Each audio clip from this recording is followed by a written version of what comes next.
ఇది ఒక దండుపాలెం ముఠా తయారైపోయింది. రాష్ట్రం పరువు తీస్తూ ఉన్నారు మీరు.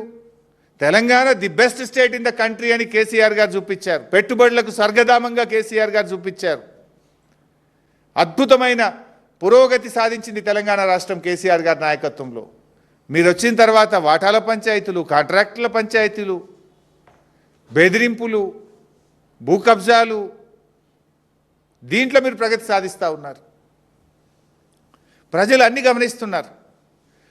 ఇంకో మాట వచ్చింది మొన్న మీడియాలో, రేవంత్ రెడ్డి తెలియకుండానే సిట్టేసిండ్రు అంటే. రేవంత్ రెడ్డే హోమ్ మినిస్టరు, రేవంత్ రెడ్డే ముఖ్యమంత్రి.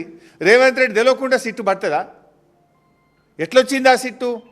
ఒకవేళ రేవంత్ రెడ్డి తెలియకుండా సిట్టే వస్తే ముఖ్యమంత్రిగా యు ఆర్ ఫెయిల్.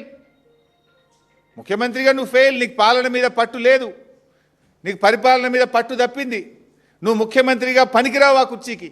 నీకు తెలియకుండా సిట్ వచ్చింది నిజమే అయితే నువ్వు ముఖ్యమంత్రిగా కుర్చీకి పనికిరావు. You are failed to administer the state. మీరేమన్నా సర్కార్ నడుపుతున్నారా, సర్కస్ నడుపుతున్నారా?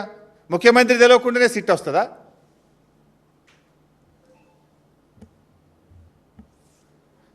రేవంత్ రెడ్డి గారు నిన్న మాట్లాడిన వ్యాఖ్యలు చాలా తీవ్రంగా మేము ఖండిస్తూ ఉన్నాం. బీఆర్ఎస్ జెండా గద్దెలు కూల్చాలని మాట్లాడుతుండు. బిడ్డ, నువ్వు బీఆర్ఎస్ జెండా గద్దెల దోలికొస్తే నీ గద్దె కూల్త జాగ్రత్త అని చెప్పి హెచ్చరిస్తూ ఉన్నాం.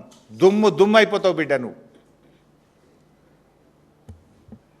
అయినా బీఆర్ఎస్ పార్టీ నువ్వు కూలిస్తే బీఆర్ఎస్ పార్టీ ఏదో జెండా గద్దెల్లో లేదు, ప్రజల గుండెల్లో ఉన్నది బీఆర్ఎస్ పార్టీ.